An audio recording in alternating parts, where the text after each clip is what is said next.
Welding is a great skill to have. You can make or mend just about anything out of metal if you know how to weld. And in this 4-part series, we'll show you everything you need to know to be on your way to creating some metalwork magic. And the good news is, it's not that hard when you know how. Welcome to Welding Essentials.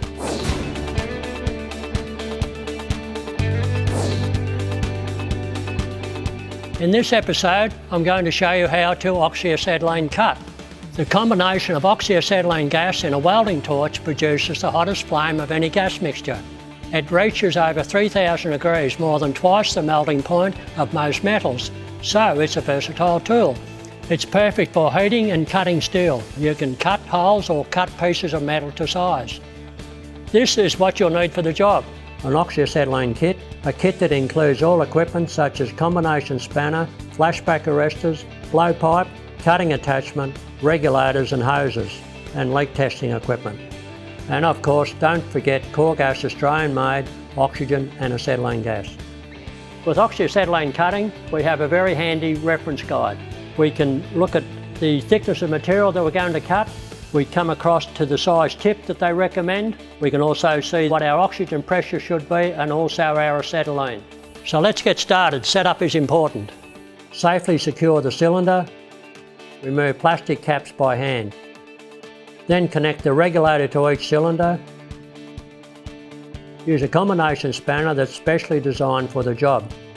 Also at this end we connect our flashback arresters. The oxygen regulator and gas hose have right-hand threads, the acetylene regulator and gas hose have left-hand threads. This stops connection of the wrong regulators to the wrong cylinder valves.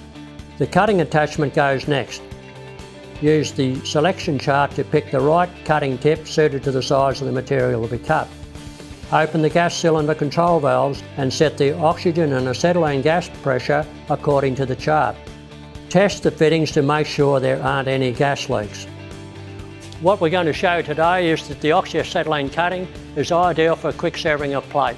And I'm going to show you how on this 12mm thick material. With oxyacetylene cutting, it's important that we consider safety. For eye protection, we must have goggles with a shade 6 lens and also good hand protection such as these gloves. Now fully open the oxygen control valve on the handpiece. Be sure that the valve on the cutting attachment is closed. Open the acetylene valve a quarter of a turn on the handpiece. Ignite the flame using a flint lighter. Then open the oxygen valve on the cutting attachment to adjust to a neutral flame. The neutral flame provides complete combustion. When cutting, you've got to heat the metal till it's molten. Then start to cut the metal by pressing the lever on the cutting attachment that blasts oxygen into the molten metal. It's the heating of the burning metal that continues the cutting process. Once you're finished, close the acetylene valve off first, then your oxygen. Then turn off all valves at the cylinders, then release the pressure from your lines. That's how to cut using oxyacetylene. For more welding tips, watch our other videos in our Welding Essentials series.